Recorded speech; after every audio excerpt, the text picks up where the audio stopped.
Bene, buon pomeriggio e benvenuti appunto a questo pomeriggio dedicato al tema dei cambiamenti climatici. Io sono Antonello Pasini, sono un ricercatore del CNR, dell'Istituto sull'inquinamento atmosferico di Roma.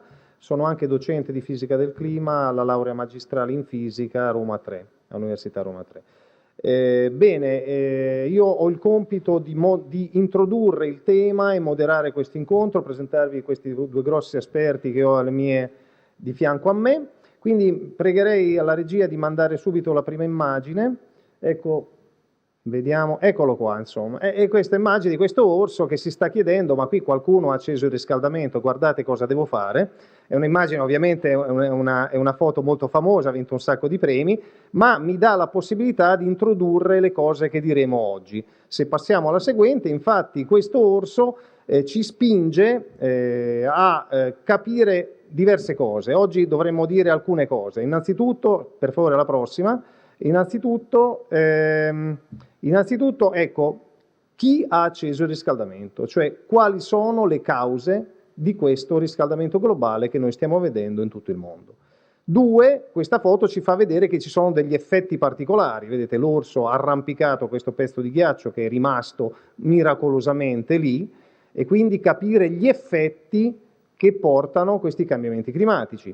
E ancora, se capiamo le cause di cosa è successo in passato, vorremmo capire cosa ci prospetta il prossimo futuro, quindi fare degli scenari per il prossimo futuro. Non è una cosa facile, ce ne parlerà la nostra esperta qui di fianco, eccetera, eccetera. E poi ancora capiamo determinate cose, ma possiamo fare qualcosa per evitare gli impatti più brutti di questi cambiamenti climatici, e ancora cosa stiamo facendo a livello di negoziato internazionale. Quindi di tutte queste cose parleranno gli esperti che ho di fianco a me, che vado direttamente a presentarvi. Allora, alla mia destra è la dottoressa Elisa Palazzi, che è una ricercatrice del CNR di Torino, dell'Istituto per lo studio sull'atmosfera e del clima.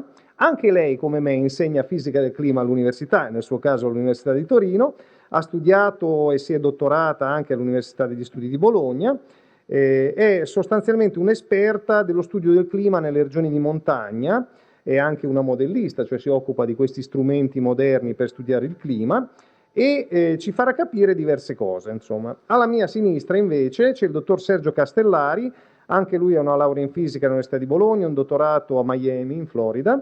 Dal 2000 lavora all'Istituto Nazionale di Geofisica e Vulcanologia, attualmente però sta a Copenaghen perché è esperto distaccato all'Agenzia Ambientale Europea, appunto in Danimarca, e senior scientist del Centro Europeo Euromediterraneo sui cambiamenti climatici, e soprattutto, oltre ad essere un ottimo ricercatore, ha anche un'esperienza nel negoziato internazionale. Per tanti anni è stato il punto di riferimento, il cosiddetto focal point italiano dell'IPCC, di cui vi parleranno i miei colleghi, che è sostanzialmente un panel dell'ONU formato per studiare i cambiamenti climatici.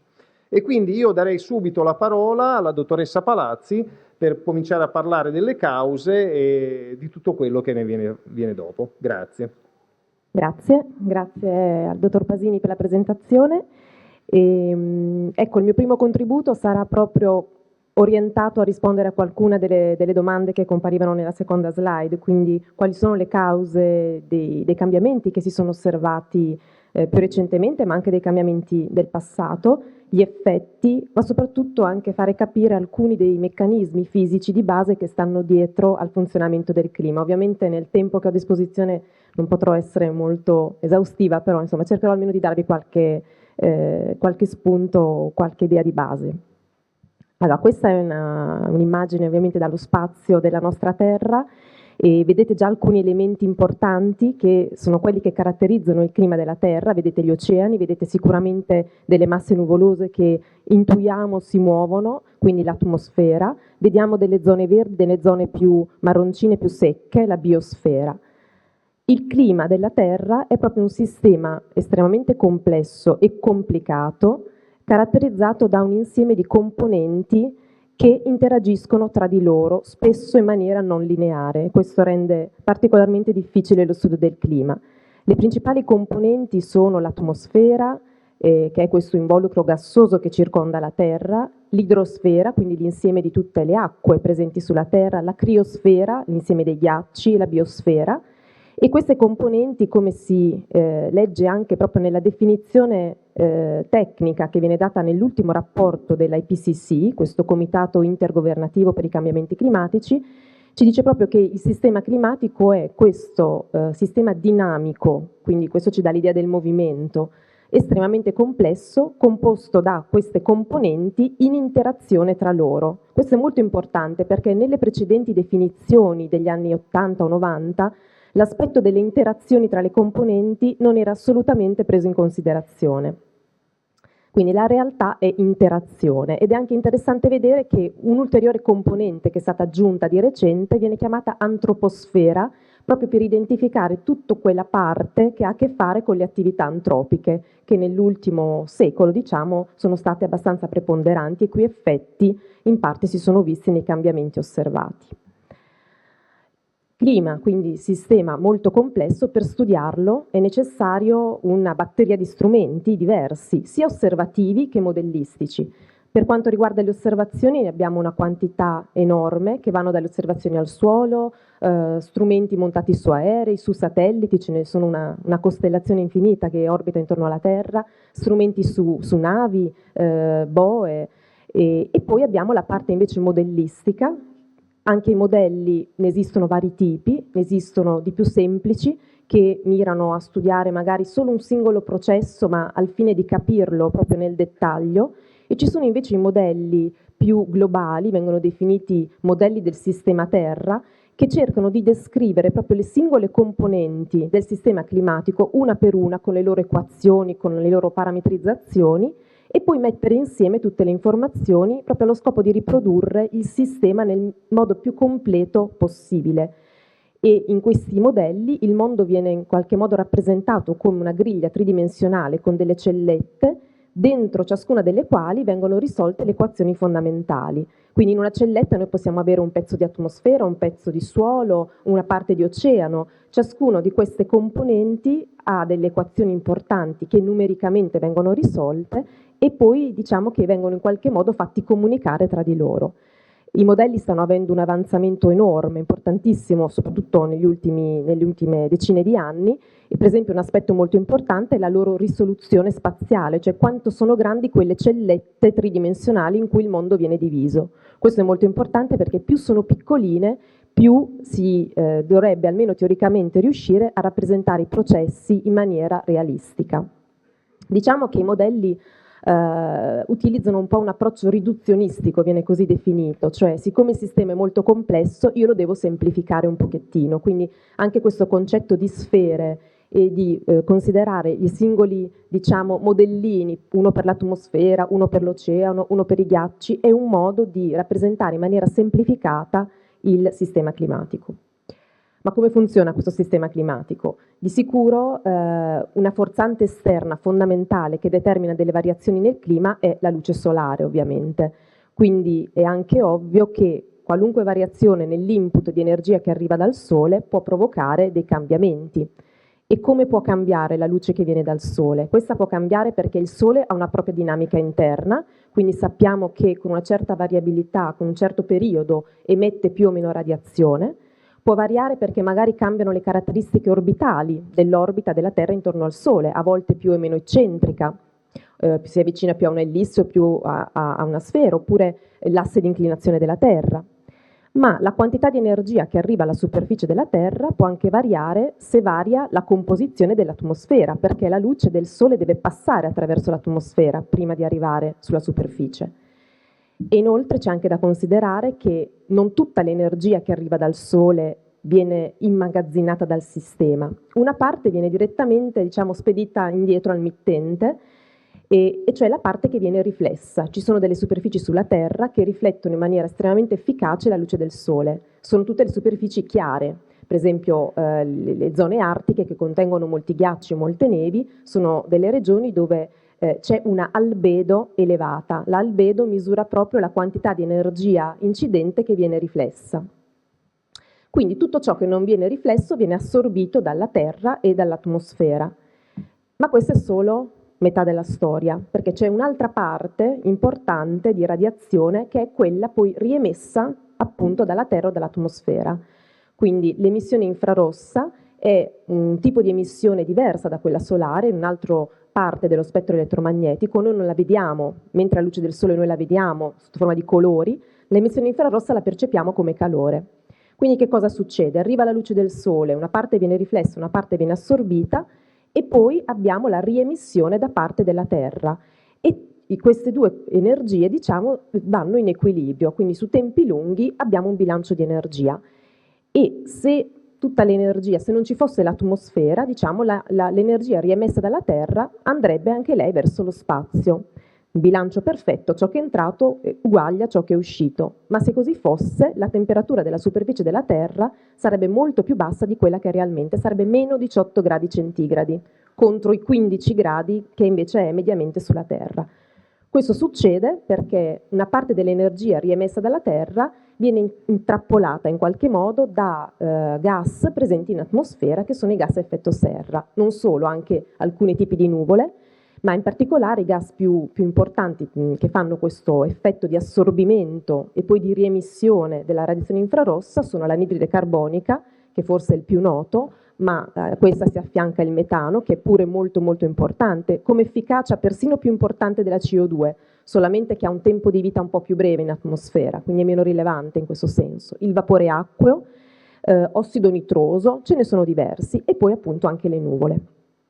Quindi l'effetto serra è quell'effetto che naturale, positivo, che fa sì di fatto che la temperatura sulla Terra sia estremamente piacevole, estremamente mite e abbia reso possibile la vita sulla Terra. Ovviamente, come tutte le cose buone, va presa con un po' di misura, perché anche una fetta di torta alla panna è buonissima, ma se ne mangiamo 100.000, dopo un po' insomma ci fa male. Quindi l'effetto serra è stato un po' alterato di recente da delle forzanti esterne di origine antropica. Quindi il clima può variare per l'azione di forzanti esterne, naturali, come ad esempio il Sole, l'abbiamo visto, o anche i vulcani, che hanno invece un effetto di raffreddamento sul clima. Forzanti esterne di origine antropica, in particolare l'emissione di gas a effetto serra, che vanno a alterare gli equilibri naturali o le concentrazioni naturali, ma anche l'uso del suolo, perché disboscare, per esempio, cementificare, cambia anche quello moltissimo i bilanci di energia idrici a livello locale. E poi però il clima varia anche perché il sistema climatico è molto complesso e ha una propria dinamica interna e varierebbe anche se non ci fossero forzanti esterne applicate o varierebbe anche se queste forzanti fossero costanti nel tempo. Quindi questa è anche una cosa molto importante da ricordare, la variabilità legata alla dinamica interna del clima. Quindi tutto ciò che riguarda la dinamica dell'oceano, dell'atmosfera, meccanismi noti come teleconnessioni, fenomeni del sistema accoppiato atmosfera-oceano come il Niño, di cui forse avete sentito parlare, un fenomeno che avviene nell'Oceano Pacifico equatoriale. Il clima varia per queste cause ed è sempre variato, anche nel passato più remoto. Per esempio, nell'ultimo 1.000.000 di anni, i carotaggi effettuati in Antartide ci hanno insegnato che la temperatura ha oscillato con un periodo di circa 100.000 anni tra periodi più caldi, chiamati periodi interglaciali, come quello in cui stiamo vivendo adesso, e periodi più freddi, chiamati periodi glaciali, con delle differenze di temperatura fino a 5-10 gradi centigradi tra questi massimi di temperatura e questi minimi di temperatura.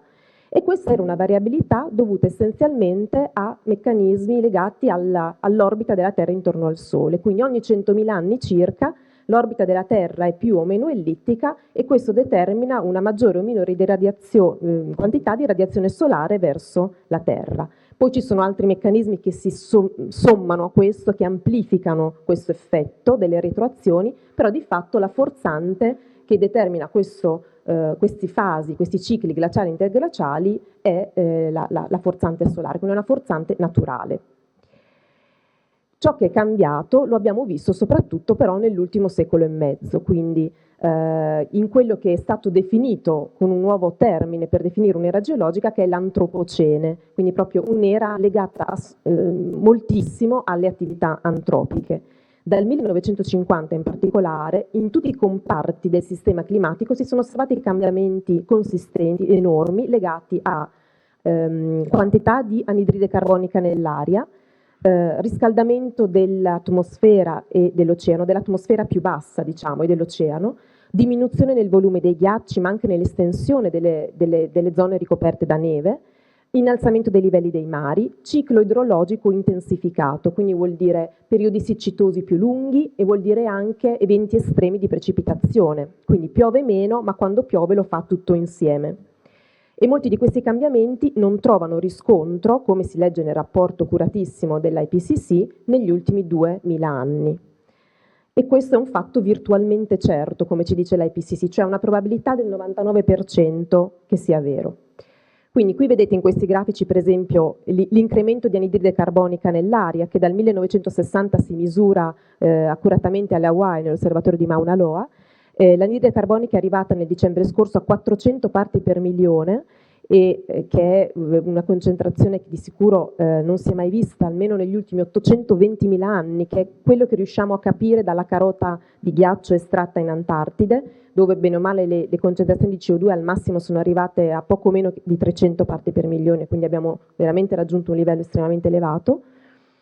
La linea invece che vedete nel grafico di destra è l'andamento delle temperature medie su tutto il globo, date da 3 o 4 diversi dataset osservativi. Quello che dovete capire qui è vedere che c'è un trend di crescita, le temperature fino a un certo momento crescono, sono anche un po' più stabili, ma dal 1950 in avanti c'è una rapidissima crescita e ciascuno dei tre, vedete nel grafico sotto sono state fatte delle medie ogni 10 anni e quello che vedete è proprio che ciascuno di questi 10 anni passati è più caldo del precedente. Quindi l'ultimo decennio è di sicuro il più caldo che si è visto dal 1850 a questa parte. E nell'emisfero nord addirittura il trentennio 1983-2012 è stato il più caldo da almeno 1400 anni. Queste sono temperature globali mediate su tutta la Terra, ovviamente si distribuiscono, gli aumenti di temperatura sono stati diversi nel globo e ci sono delle regioni particolarmente sensibili, per esempio le regioni artiche o le regioni di montagna sono regioni dove la temperatura è aumentata di più e più velocemente rispetto a quanto accaduto in altre regioni o rispetto alla media globale. Quindi dal 1950 il cambiamento corre. Vedete che nella tabella alla vostra sinistra c'è il record dei 16 anni più caldi. Il primo è stato l'anno scorso, 2015, 2014, 2010, 2013, 2005. Praticamente gli ultimi 10-15 anni sono i più caldi dal 1880. Quindi. Di nuovo, copertura nevosa in calo, in funzione, in risposta a questo riscaldamento. Contenuto di calore nell'oceano aumenta perché di tutta l'energia in più immagazzinata nel sistema, più del 90% per fortuna direi anche in qualche modo se la immagazzina l'oceano. Questo mitiga un po', avremo temperature dell'aria molto più elevate se non ci fosse questo grande assorbimento da parte dell'oceano che ha un'inerzia termica maggiore, quindi rilascia il calore con più lentezza. Poi abbiamo una diminuzione consistente del ghiaccio marino, e abbiamo un aumento dei livelli dei mari. I livelli dei mari aumentano perché per espansione termica, l'acqua più calda si espande e per la fusione sostanzialmente dei ghiacciai terrestri e della calotta della Groenlandia e dell'Antartide. Eventi estremi sono in aumento, quindi più notti e giorni calde, meno notti e giorni fredde, maggiori eventi siccitosi, nel Mediterraneo ne abbiamo avuto delle prove e le proiezioni future indicano che questi potrebbero anche aumentare, tantissimi eventi di precipitazione intensa, anche questi se ne sono visti abbastanza negli ultimi anni, anche in Italia. A questo punto, che cosa ci dicono i modelli? I modelli sono fondamentali perché per noi sono come un laboratorio. Noi diciamo al modello, bene, adesso noi ti diciamo che ci sono delle forzanti naturali, il Sole, l'orbita terrestre, i vulcani. Ti diciamo che ci sono delle forzanti antropiche, ti diamo in pasto queste forzanti, quale clima tu mi riproponi? I modelli possono essere usati sia per riprodurre il clima del passato, in modo da vedere se sono affidabili, e questo infatti viene fatto proprio come esercizio di validazione dei modelli, ma anche per capire i processi, per fare degli esercizi di attribuzione, cioè io so cosa è successo, col modello cerco di capire la causa, e poi vengono utilizzati per le proiezioni future. È molto interessante vedere che i modelli sono stati utilizzati per vedere se erano in grado di riprodurre le osservazioni di temperatura del passato, la linea nera in quel grafico che vedete con le bande blu e le bande rosa. Le nere sono le temperature osservate, ciò che si è visto è che solo i modelli a cui si dava in input sia una forzante naturale che la forzante antropica, quindi emissioni di gas a effetto serra, uso del suolo, erano in grado di riprodurre effettivamente la temperatura osservata. Quindi i modelli che vedete in quella banda rosa sono tanti modelli tutti insieme, e quelli che sono forzati sia con forzanti naturali che antropiche riescono a riprodurre appunto le osservazioni, mentre quelli forzati con solo le forzanti naturali no. Vedete, la banda blu rimane molto più bassa rispetto a quanto è realmente accaduto. Futuro che ci aspetta, di nuovo, non è una sfera di cristallo, non è una magia, ma i modelli possono essere utilizzati anche per cercare appunto di fare delle ipotesi su quello che potrà essere il futuro, su quello che potrà succedere nel clima della Terra. E per fare queste proiezioni future si utilizzano degli scenari in input ai modelli, perché ovviamente io per il futuro non so quali concentrazioni di CO2 ci saranno, non so quali concentrazioni di altri gas a effetto serra ci saranno, non so quali scelte economiche o energetiche un certo paese farà, privilegerà le energie pulite o meno, o continuerà a bruciare combustibili fossili. Quindi si fa tutta una serie di possibili scenari di concentrazioni di CO2 e di uso del suolo, eccetera, le si dà come input ai modelli e i modelli fanno delle proiezioni future fino alla fine, per esempio, del secolo, fino al 2100. Le proiezioni non sono molto incoraggianti. Per alcuni scenari, il più estremo, che è cosiddetto business as usual, cioè continuiamo pure a emettere come stiamo emettendo adesso, le proiezioni ci dicono che, per esempio, le temperature potranno aumentare fino a 5 gradi, più 5 gradi poteva essere anche in temperatura alla fine del periodo dei dinosauri, dove c'era un effetto serra esagerato, quindi sono estinti 65 milioni di anni fa. Poi abbiamo ancora questi modelli che per il futuro prevedono un'estensione dei ghiacci in grande diminuzione, livello dei mari in innalzamento fino a quasi 1 metro, quindi pensiamo anche in città come Venezia a questo che cosa potrebbe significare.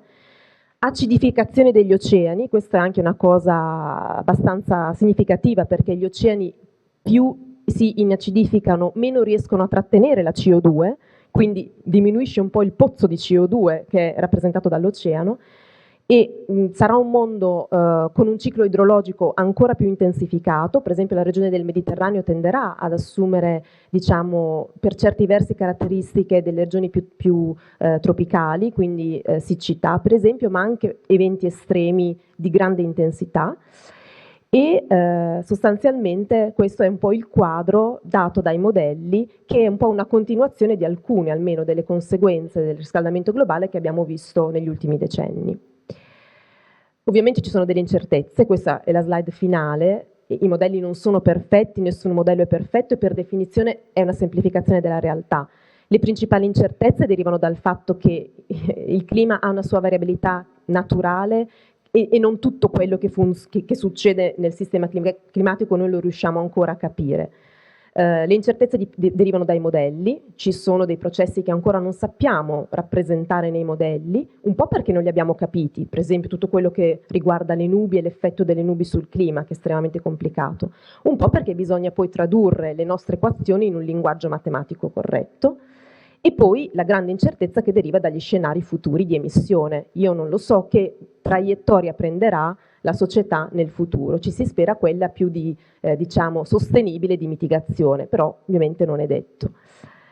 Quindi tutte queste incertezze vanno ovviamente prese in considerazione, i modelli hanno i loro errori come le hanno peraltro le osservazioni, però ricordiamoci anche che i modelli sono l'unico strumento che abbiamo per fare delle pianificazioni future, per avere un'idea di quello che potrà succedere. E con questo direi che ho chiuso e lascio la parola a Sergio.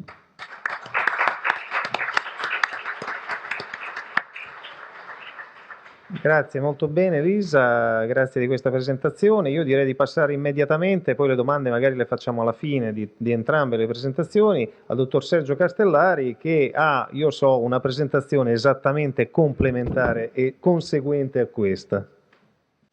Sì, grazie. Siamo famosi come italiani per il coordinamento, no?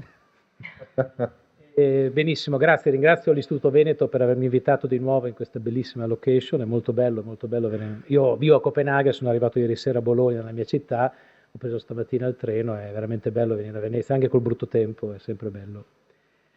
Oggi io parlerò, collegato con la presentazione dell'Elisa, perché non parlerò di fisica, ma parlerò in realtà del problema, mi collegherò al fatto dell'aumento epocale delle concentrazioni di gas serra, in particolare dei 3 gas serra più principali, l'anidride carbonica, il metano e il protossido di azoto. Parlerò anche delle emissioni, queste concentrazioni aumentano perché ci sono delle emissioni, poi arriverò al concetto di un obiettivo che è stato elaborato in maniera indiretta dalla comunità scientifica, poi elaborato di più in maniera politica dai decisori politici, adottato anche dall'Unione Europea tantissimi anni fa, che è l'obiettivo dei 2 gradi, che forse l'avete sentito parlare nella televisione durante la discussione della conferenza sul clima di Parigi. Poi parlerò di una cosa molto nuova che l'IPCC ha elaborato per la prima volta. L'IPCC non fa ricerca, è un panel di migliaia di scienziati che lavorano e producono dei rapporti dove si valuta la conoscenza scientifica a livello mondiale sul tema dei cambiamenti climatici. Non soltanto osservazioni e modelli, come di cui ha parlato l'Elisa, ma anche modelli di politiche, modelli economici, modelli energetici o anche modelli di politiche di adattamento, come affrontare gli impatti.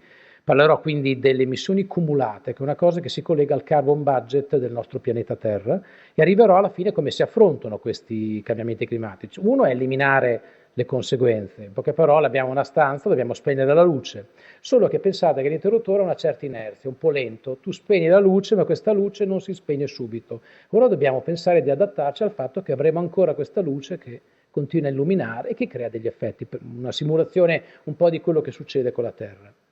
Bene, le concentrazioni di gas serra, come ha detto prima la mia collega, stanno aumentando, pensate i numeri, la CO2 dall'inizio, diciamo da quando è stata inventata la macchina a vapore, da quando è iniziata la rivoluzione industriale in Inghilterra, l'industria tessile, tutto così, e la rivoluzione americana, quando c'è stata la rivoluzione americana negli Stati Uniti, la concentrazione di gas serra della CO2 è aumentata del 40%, pensate di ingrassare del 40% e pensate che 200 anni nella storia del pianeta Terra è come veramente parlare di 10 secondi. E il metano, altro gas ad effetto serra ancora più potente della CO2, è aumentato del 150%. Il protossido d'azoto è ancora più forte, per fortuna è aumentato soltanto del 20% in questi 200 anni. Da dove viene queste concentrazioni? Da dov'è che partono? Delle emissioni, da dei flussi che vanno nell'atmosfera. Bene, la maggior parte viene dalla produzione, dall'uso dei combustibili fossili, carbone in primis, petrolio e gas, e in secondo luogo dal cambiamento di uso del territorio. Se noi deforestiamo, eliminiamo dei pozzi di assorbimento del carbonio. Quindi cosa facciamo? La concentrazione netta atmosferica di questi gas serra aumenta. Il 10% circa viene da questo cambio di uso del suolo. In particolare ne sono responsabili i paesi del sud-est asiatico e del Sud America. Dov'è che va a finire? Abbiamo il ciclo del carbonio, che fondamentalmente abbiamo atmosfera, oceano e il suolo. E bene o male questo ancora funziona, però non ne ha parlato l'Elisa, non ne possiamo parlare stasera, il fatto che l'oceano assorbe, fa da buffer, da spugna, assorbe la CO2 va bene, ma studiando nel passato si è visto che quando ne assorbe troppo, che cosa succede? Può incominciare a cambiare il pH, a cambiare l'acidità, a creare dei problemi al carbonato di calcio, a tutte le strutture di carbonato di calcio, il plankton, le barriere coralline nei nostri oceani, dove c'è la maggiore biodiversità, dove c'è il pescaggio maggiore, quindi effetti a catena. E la cosa interessante è che può anche riemettere. Ok, il classico esempio è la bottiglia di Coca-Cola che uno mette fuori nella terrazza una giornata di caldo, se la apre cosa succede all'anidride carbonica che c'è dentro? Si sgasa completamente. È la stessa cosa che può succedere, è già capitato nella paleoclimatologia nei tempi passati, gli oceani assorbono troppa CO2, diventano troppo caldi, quindi riscaldamento globale, assorbimento di CO2, alla fine tendono ad emettere, non fanno più da spugna. Quindi tendono anche loro ad emettere, quindi c'è un effetto a catena, la concentrazione di CO2 aumenta sempre di più in atmosfera. È già successo milioni e milioni di anni fa, noi in maniera molto accelerata, e questa è la cosa, il concetto chiave di questa sfida che abbiamo davanti a noi in circa 70-80 anni, da dopo la seconda guerra mondiale, stiamo perturbando in una maniera accelerata. Siamo l'unica specie che vive su questo pianeta, che ha preso il piede dei dinosauri, estinti ormai da 65 milioni, che però sta modificando in una velocità tremenda il nostro pianeta. Quindi dobbiamo assolutamente tenere conto di questo e lavorare per cercare di cambiare questo, perché c'è la possibilità, ci sono soluzioni che ci permettono di contenere questi effetti. Le emissioni, quindi parliamo di quello che va in atmosfera. Purtroppo, vedete, questo è un progetto che si chiama Carbon Project, e si misurano tutti i flussi, tutte le emissioni di gas, della CO2, scusate, dell'anidride carbonica a livello globale. Queste sono medie annuali e è molto chiaro che le nostre emissioni stanno salendo. Si nota il cambiamento dovuto alla crisi economica nel 2008-2009, c'è stata una stabilizzazione e un leggero calo, poi hanno ripreso ad aumentare. È vero, nel 2015 c'è stato un calo di emissioni, stanno elaborando il dato finale globale. Il dato finale c'è stato un calo di poco meno dell'1%. Quindi non è un grandissimo calo, veramente qua se noi vogliamo realmente eliminare le cause dei cambiamenti climatici, dobbiamo fare che questo picco, si arrivi al picco 2015, incominciamo a cascare, andare giù ai livelli del 1990 almeno. Chi sono i più grandi emettitori? L'arena politica è cambiata completamente. Quando è nata la Convenzione Quadro dei cambiamenti climatici, quella che si è riunita a Parigi nel dicembre e che è nata nel 1994, gli Stati Uniti erano i colpevoli, emettevano il 25-28% delle emissioni di gas serra. Attualmente la Cina emette il 27%, l'USA il 15%, l'Europa 28% e a 10%, l'India 7% sta crescendo velocemente. Quindi tutto lo scenario politico, tutta la nostra arena politica di negoziazione è completamente cambiata. Pensate se l'agreement, l'accordo di Parigi non include Stati Uniti e Cina, abbiamo già perso un 40%, 42% delle emissioni. Ricordatevi, l'accordo di Parigi, ne parleremo velocemente dopo, poi se avete delle domande le posso dare maggiori dettagli, dice per attivarsi deve avere 55 paesi che raccolgono almeno, esprimono il 55% delle emissioni globali, come il vecchio protocollo di Kyoto. Per fare in modo che questo capiti dobbiamo avere chiaramente sempre Stati Uniti e USA. Abbiamo le elezioni presidenziali. Pensate Donald Trump, pensate Cruz, pensate Rubio. Loro non hanno nell'agenda politica la firma del Paris Agreement. Quindi questo porterà a che cosa? Il famoso reazione a catena. Gli Stati Uniti backup, stanno tranquilli, non firmano subito, la firma inizia ad aprile di quest'anno fino all'aprile di quest'altro anno. Le elezioni sono alla fine di quest'anno, il nuovo presidente si installa a gennaio. Io mi aspetto che anche se Obama fa qualche cosa, potrà essere tutto ribaltato, non è una ratifica, una semplice firma di questo trattato, è diverso il processo con Kyoto. E questo può portare che la Cina fa anche la Cina fa un passo indietro. E a quel punto abbiamo già perso un 40% delle emissioni. Questa è una cosa importante da capire. Le elezioni, io seguo le news americane tutti i giorni da Copenaghen, sono fondamentali per il nostro pianeta. Deve vincere un presidente democratico, perché tutti loro, anche Hillary, che è la più conservatrice dei democratici, ha in agenda il Paris Agreement. Bene. Un'altra cosa è cambiata. Quando io ho iniziato a far parte della delegazione italiana che partecipava, ho fatto 11 anni di delegazione italiana alla UNFCCC, quindi come sul tema della negoziazione dei cambiamenti climatici, allora uno dei pezzi forti dell'agenda politica dei paesi in via di sviluppo, economia emergente come la Cina e l'India era fateci crescere, noi siamo in tanti, le nostre emissioni pro capite sono sempre più basse delle vostre. Anche questo è cambiato. La Cina ha superato gli Stati Uniti qualche anno fa nelle emissioni di CO2 e ha superato l'Europa nelle emissioni pro capite. Pensate, i miliardi di cinesi emettono adesso per persona, nonostante la loro qualità della vita sia sicuramente inferiore alla nostra, emettono più di noi europei. E quindi questo porta anche di nuovo a tutto un cambio dello scenario politico e dell'arena dove si discute questi temi. Non c'è più questa scusa dell'emissione pro capite.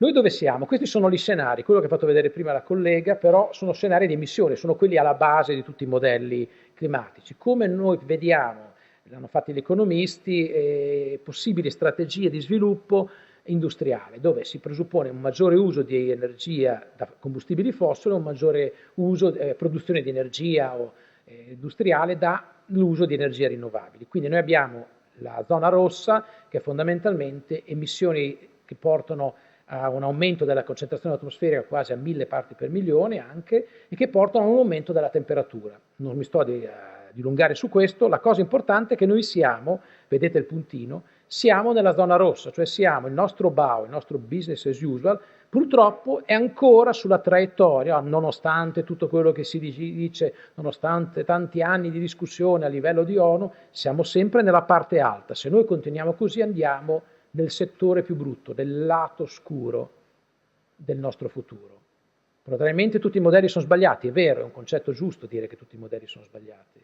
Il problema è che anche se sono sbagliate, anche soltanto un grado in più rispetto allo 0,8, quasi un grado che siamo già aumentati, può innescare degli impatti, non in tutte le parti del pianeta, ma purtroppo proprio nel Mediterraneo e proprio in Italia. Noi siamo un hotspot, che vorrebbe dire, tanto per parlarci, un punto poco fortunato del nostro pianeta Terra. E quindi noi ce li becchiamo questi impatti, ce li stiamo già prendendo e li prenderemo sempre più forti. Dove vivo io si vive il cambiamento climatico con grande bellezza, si coltiva la vite, si pensa già di fare del vino, ci sono colture, finalmente non si faranno più soltanto patate, cavolfiori, ma altre colture, quindi si vive il cambiamento climatico in maniera positiva. Poi chiaramente si capisce che è un problema globale. Il nord dell'Europa subirà fondamentalmente per i prossimi decenni, ma anche dopo avrà invece degli impatti negativi e subirà degli impatti positivi. Noi no, fin dall'inizio soltanto impatti negativi fondamentalmente. Bene, da dove vengono? Il 35%, la maggior parte delle emissioni vengono prodotte dalla produzione di energia. Pensate, energia. Quindi se noi shiftiamo all'energia rinnovabile, questo 35% va via. Possiamo lavorare moltissimo, ad esempio, sul settore residenziale, che è un 6,4, è facilissimo. Chiunque sia architetto in questa sala sa quanto potrebbe essere fatto in questo nostro paese per eliminare quel 6,4 che c'è a destra di questa figura. Il più difficile, sapete qual è? È i trasporti, c'è un'inerzia tremenda. Le macchine elettriche potevano essere, io guido la Toyota Prius, è stata fatta nel 1994, l'ho comprato un tot di anni fa, il modello è sempre quello. Pensate, l'avevano fatta nel 94 ma non c'era mercato in Europa e negli Stati Uniti, perché è brutta, perché si vede male di dietro, perché c'è quella sbarra che taglia. Ne hanno vendute pochissime a Bologna nonostante gli sgravi fiscali e altre cose varie. Questo è il problema, è l'inerzia del sistema di trasporti. Anche quello sarebbe già un altro 14% che si butta via. Quello è il più difficile in realtà. Io mi aspetto che il 6 e il 35 possano essere eliminati velocemente nei prossimi decenni. Le emissioni cumulate. Noi parliamo sempre di quello che viene emesso ogni anno. È come un grande serbatoio, come una grande scatola. Noi buttiamo dentro della grande CO2, prendiamo la CO2 come indicatore principale dei gas serra. La buttiamo dentro, questa CO2, anche se dal ciclo del carbonio, circa la metà rimane in atmosfera, ha un tempo di residenza. Quindi quello che succede è che alla fine questa concentrazione aumenta. Queste sono le concentrazioni, le emissioni accumulate, scusate, quanto abbiamo emesso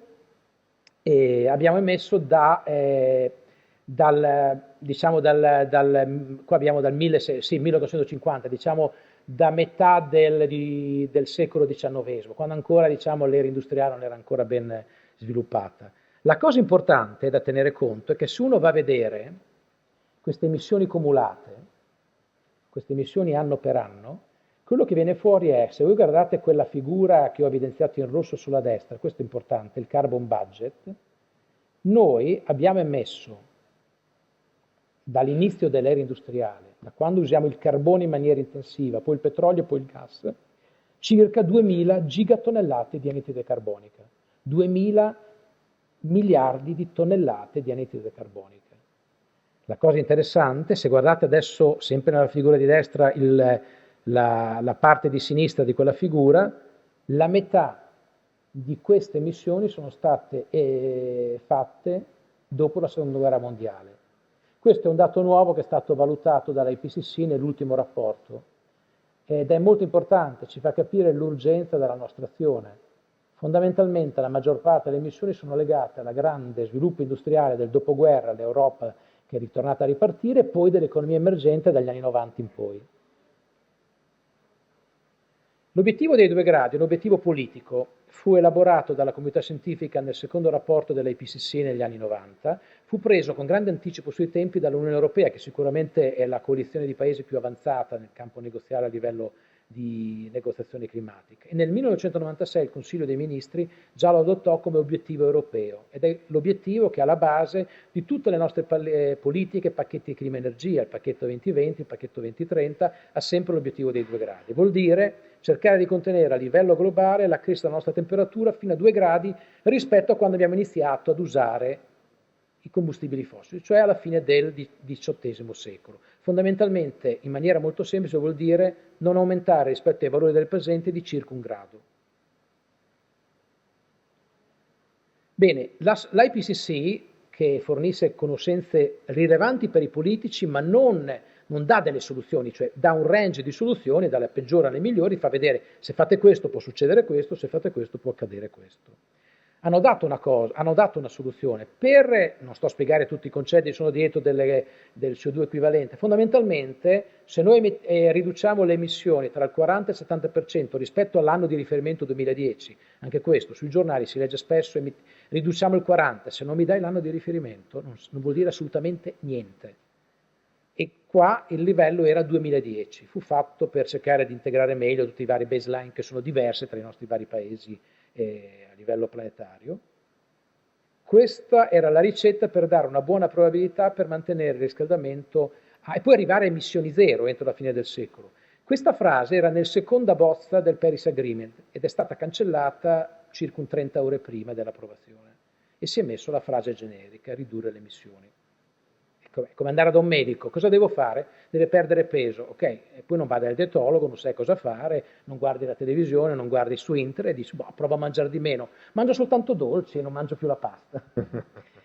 Questo è un po' il problema, questo testo ha perso un punto secondo me fondamentale. Fondamentalmente non dobbiamo assolutamente, elaborando questo concetto del carbon budget, si è anche elaborato, ne abbiamo già emessi 2000 di miliardi di tonnellate di anidride carbonica nel nostro pianeta Terra e nell'atmosfera. Quante ne possiamo ancora emettere, cumulate negli anni, tenendo conto del ciclo del carbonio, per contenere 2 gradi? Chiaramente sono tutte approssimazioni, potremmo anche sbagliarci sia per eccesso che per difetto. Circa altre 900, diciamo un altro migliaio. Che accade in Italia? L'Italia, come ho detto prima, come l'ha detto prima anche l'Elisa, noi siamo nel Mediterraneo e siamo una zona calda, un hotspot dei cambiamenti climatici. Da noi impatti negativi, futuri, attuali e dobbiamo quindi pensare che gli eventi estremi cambieranno, risorse idriche verranno colpite. Gli impatti dei cambiamenti climatici, l'innalzamento del livello del mare, la temperatura che cresce, i regimi delle precipitazioni che cambiano, non è che piove tutto da una parte, cambiano, il ciclo idrologico cambia, viene perturbato, queste 3 diciamo, variazioni producono una serie di impatti, qua ne ho raccolte alcune, ma vanno anche a creare impatti nel benessere umano. Adesso ci sono psicologi che lavorano con i climatologi per capire quanto può andare a impattare il riscaldamento globale nella vita di una città, di una persona, sulla propria psiche, sulla propria scelte di vita, su come devono crescere i loro bambini. Ci sono già degli studi molto avanzati su questo in vari paesi. L'Italia, come ha detto prima anche l'Elisa, abbiamo che la temperatura è aumentata negli ultimi 100 anni, ha seguito fondamentalmente l'andamento europeo e l'andamento globale. La precipitazione è rimasta leggermente calata. La cosa più importante, come ha detto prima l'Elisa, è che le piogge sono più intense. Questo ha un effetto devastante per noi. Noi abbiamo un territorio già fortemente vulnerabile, poca resilienza, urbanizzazione selvaggia, costruito male, bene. Noi adesso abbiamo aumentato una perturbazione, perché abbiamo la stessa pioggia più o meno ogni anno, la stessa quantità, ma abbiamo meno giorni, quindi più giorni piovosi. Questo porta, non tutti gli eventi di intensa precipitazione producono un disastro, ma se abbiamo una zona come Genova, le Cinque Terre, o Parma, o il Modenese, ma anche Bologna, abbiamo la fortuna che abbiamo le chiuse di Casalecchio, ancora ci salvano, però voglio dire, ci sono zone dove veramente ci sono fiumi che sono gestiti con i pochi fondi, si cerca di tirare avanti, si è costruito male e chiaramente una perturbazione nel regime delle precipitazioni, un evento più intenso che prima capitava ogni centinaia d'anni, adesso ne capita ogni 2-3 anni, può portare a dei disastri. Abbiamo anche ondate di calore, questi sono dati certi, queste sono osservazioni, non sono modelli, tanto per parlarci chiaro, e abbiamo il CNR, l'Enea, io sono dell'NGV, non fa questo tipo di studi osservativi, abbiamo record storici, siamo a livello delle temperature, ad esempio, abbiamo un record che va a 220 anni fa, una delle poche cose di cui possiamo sentirci orgogliosi.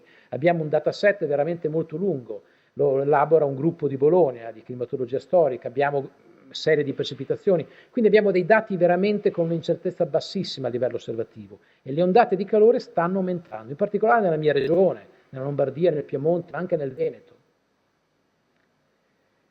Il Po, che è il nostro fiume più importante, pensate, la maggior parte del PIL viene prodotta nelle regioni, del PIL italiano, viene prodotta nelle regioni del Po, che sono bagnate dal Po. La portata media del Po d'estate è calata negli ultimi 50 anni, è arrivata a perdere il 40%. D'estate le portate calano e cosa succede? Che però purtroppo c'è una tendenza. ha un calo di portata sempre di più negli anni che peggiora. Quello che succede, l'acqua salata entra, è normale, entra di sotto, è più densa, però ne sta entrando sempre di più e dagli anni 50 entrava di 2-3 km, adesso sta entrando di decine di chilometri, una cosa che non se ne parla molto. In Romagna, in molti anni, negli anni quegli anni più caldi, non c'era acqua per irrigare abbastanza, perché l'acqua era salmastra, salato e dolce insieme fa schifezza, che non va bene per le piante. Quindi si portavano con dei camion l'acqua. Quindi noi già viviamo, l'Emilia Romagna è un piccolo laboratorio dell'Italia perché ha monti con frane, alluvioni, pianura, agricoltura, risorse costiere, turismo, erosione, sea level rise. Abbiamo tutto dentro, risorse idriche, siamo una piccola Italia e noi stiamo vivendo veramente tutti questi effetti.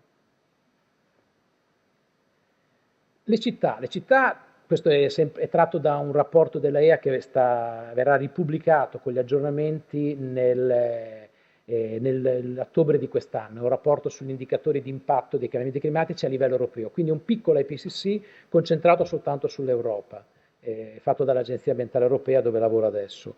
Questo fa vedere velocemente quanto le nostre città sono poco resilienti, perché abbiamo, è vero, abbiamo città storiche bellissime, però tenendo conto di questo, beni culturali che non dobbiamo perdere, anzi sono una risorsa fondamentale, dobbiamo essere ancora più sfidati, dobbiamo ancora essere più concentrati nell'accettare questa sfida. Cerchiamo di aumentare le aree blu e le aree verdi nelle nostre città tenendo conto che abbiamo dei beni culturali fantastici. Questo può portare a mitigare gli impatti dei cambiamenti climatici nelle nostre città. Noi invece abbiamo pochissime aree verdi e pochissime aree blu. E questo porta che siamo fortemente vulnerabili a ondate di calore. Stessa cosa, la nostra popolazione, questo è un indicatore di popolazione. Noi siamo il nord Italia in tutta l'Europa, e questi dati verranno riconfermati e rafforzati dal nuovo rapporto, siamo il nord Italia, quindi le nostre regioni, diciamo dall'Emilia in su, siamo la zona d'Europa che ha la percentuale maggiore nelle città grandi di persone oltre i 65 anni. Niente contro i 65 anni, il problema qual è? Che se le fai vivere in città, guardate la figura di sopra, che sono molto vulnerabili, gli mettiamo un bel po' di ondate di calore, dobbiamo anche pensare che queste persone possono soffrire o anche morire, perché sono il settore più fragile insieme ai bambini e ai malati della nostra società. Quindi questi sono gli impatti, è la ricetta della spesa, questa l'abbiamo messa in tutte le salse ai politici negli ultimi anni, i nostri politici italiani, dai locali ai regionali e ai nazionali. Devo dire che i sindaci che vivono nel territorio la capiscono, qui hanno purtroppo il patto di stabilità e non riescono a muoversi, però quelli che riescono a fare qualche cosa hanno capito subito questa cosa degli impatti futuri, che colpiranno vari settori, che porteranno a spendere dei soldi che potrebbero essere investiti in istruzione, in sanità, perché spendendo, prevenendo prima, riusciamo a gestire meglio questi impatti. Infatti la nostra sfida è doppia. Noi abbiamo la mitigazione, che vuol dire ridurre le emissioni di gas serra, cioè spegnere quella luce fondamentale delle emissioni di gas serra e bloccare la deforestazione, anzi afforestare, creare più foreste. Però gli impatti ci sono, come ho detto c'è questa inerzia, spegniamo ma la luce rimane accesa ancora per 10 minuti e quindi dobbiamo vivere, specialmente nel nostro territorio, con degli impatti nei prossimi decenni. Quindi dobbiamo adattarci. Adattarci vuol dire prevenire. Cerchiamo di non reagire soltanto agli impatti, ma preveniamo, investiamo un po' di euro per cercare di spenderne molto meno in futuro quando avremo un disastro. L'Italia è bravissima, come protezione civile, come Italia Sicura, nel gestire tanti disastri. Dobbiamo cercare ancora di più di essere più aperti nel nostro range di disastri, non soltanto alluvioni e frane, ma lavorare anche sulle ondate di calore, sulle risorse idriche che richiedono una gestione più smart, sui problemi alla popolazione, creare le nostre città più resilienti. Tutto questo è adattamento, che è un concetto interdisciplinare, veramente molto molto elastico. Che cosa vuol dire mitigare? Come ho detto prima, ridurre le emissioni di gas serra e smettere di deforestare e afforestare. Questa è la ricetta migliore che ha dato l'IPCC, cioè l'IPCC nel suo sintesi report ha detto se vogliamo proprio rimanere sotto i 2 gradi con grande probabilità, questo è quello che dovete fare. Efficienza energetica, ridurre le emissioni, si parla di ridurre del 40-70% rispetto al 2010 e arrivare a 0 dal 2050 in poi. Ma la cosa interessante è anche che c'è scritto nell'IPCC, e nessuno lo dice, di togliere i sussidi ai combustibili fossili. questo ammazzerebbe i combustibili fossili lentamente invece di aumentare i sussidi alle energie rinnovabili. Sono tutte stupidaggini che vengono dette in giro. I sussidi dei combustibili fossili sono molto di più negli Stati Uniti e nel nord Europa che i sussidi alle energie rinnovabili. Facendo mitigazione, e qua abbiamo il centro euro-mediterraneo, qua a Venezia, che è pieno di economisti che hanno fatto questi studi applicati all'Europa e anche all'Italia, porta che si perde di poche percentuali il nostro PIL, ma in realtà si guadagna molto in futuro, perché poi anche mitigando, quindi riducendo le emissioni, riduciamo anche l'inquinamento, quindi abbiamo meno impatti sulla salute, tutta una reazione di impatti positivi. L'adattamento, ho messo le ricette fondamentali per l'Italia, tratte dalla strategia nazionale di adattamento che ho coordinato per il Ministero dell'Ambiente per 2 anni, che adesso è stata l'anno scorso adottata finalmente dal Ministero dell'Ambiente. Queste sono ricette che si applicano nella maggior parte delle nostre regioni italiane, si passa dalla gestione delle risorse idriche, gestione dell'agricoltura per cercare di spostarsi verso culture meno esigenti che richiedono meno acqua, costruire meglio, cambiare i codici di costruzione, cercare di cambiare anche il nostro settore dei trasporti e renderlo più resiliente. Conclusioni, ho finito. Questa è la COP, questo è il momento fondamentale quando c'è stato, dopo una grossissima e difficile negoziazione, c'è stato l'accordo, vedete Ban Ki-moon, vedete Cristina, la segretaria generale della Convenzione Quadro sui cambiamenti climatici, i vari ministri, e nel momento in cui si è creato questo accordo è sicuramente è un risultato eccezionale, perché si è riusciti per la prima volta a livello diplomatico di mettere tutti insieme, si è superato la filosofia di Kyoto, chiaramente è un compromesso, perché Kyoto era molto regolatorio, questo è molto più flessibile, non si poteva avere tutte e due, la politica è molto complicata, è non lineare come il sistema climatico. E quindi si è dovuto perdere un certo tipo di sistema regolatorio molto rigido che aveva Kyoto, che poteva però portare anche un monitoraggio, una verifica di quello che capitava in maniera chiara, e si capiva subito che imbrogliava. Questo è un sistema un pochino più flessibile, però tutti hanno detto va bene, la firma inizia ad aprile di quest'anno. Però se andiamo a vedere gli impegni che sono stati messi, si sa benissimo, c'è già stato lo studio dell'UNEP, questi sono gli impegni dell'USA, gli impegni della Cina, fondamentalmente, attualmente, senza applicare le riduzioni proposte da centinaia di paesi che hanno firmato l'accordo di Parigi, noi siamo tranquilli, come ho detto prima, in quella zona rossa, andiamo oltre i 3 gradi.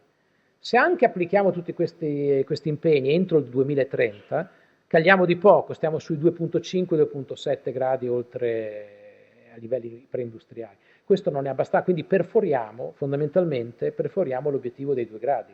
Questo cosa significa? Che dal momento dell'attivazione, del momento che l'accordo diventa operativo, cioè il 2020, abbiamo questi 4 anni come paesi dove dobbiamo spingere i nostri politici ad andare a negoziare per cercare di aumentare ancora di più l'ambizione dei propri impegni. L'Europa ha messo il 40% delle riduzioni di emissioni di gas serra entro il 2030, il pacchetto 2030, la parte fondamentale. Gli Stati Uniti potrebbero far di più, il problema è che già adesso avete sentito la Corte Suprema ha bocciato il 27% rispetto al 2005, che era l'impegno che in realtà è bassissimo, se lo normalizziamo, lo spostiamo al baseline del 1990, che è quello europeo, è molto molto basso rispetto all'impegno europeo. Quindi noi dobbiamo agire presto, perché il carbon budget è un indicatore, è un termometro e una spada di Damocle nello stesso tempo. Noi sappiamo che più o meno possiamo emettere nei prossimi decenni al massimo 1 migliaio di gigatonnellate, che abbiamo emesso negli ultimi 40 anni. Quindi abbiamo pochi decenni davanti a noi. Se andiamo avanti così, in pochi decenni perforiamo i 2 gradi. E a quel punto dobbiamo tener conto che molto probabilmente avremo degli impatti anche irreversibili in certe zone fragili del sistema climatico. Quindi dobbiamo agire presto, molto presto, per le nostre generazioni future, per il nostro pianeta, che per adesso, nella nostra galassia, è ancora, direi, il pianeta ottimale per la nostra civiltà. Io vi ringrazio e qualsiasi domanda sono disponibile.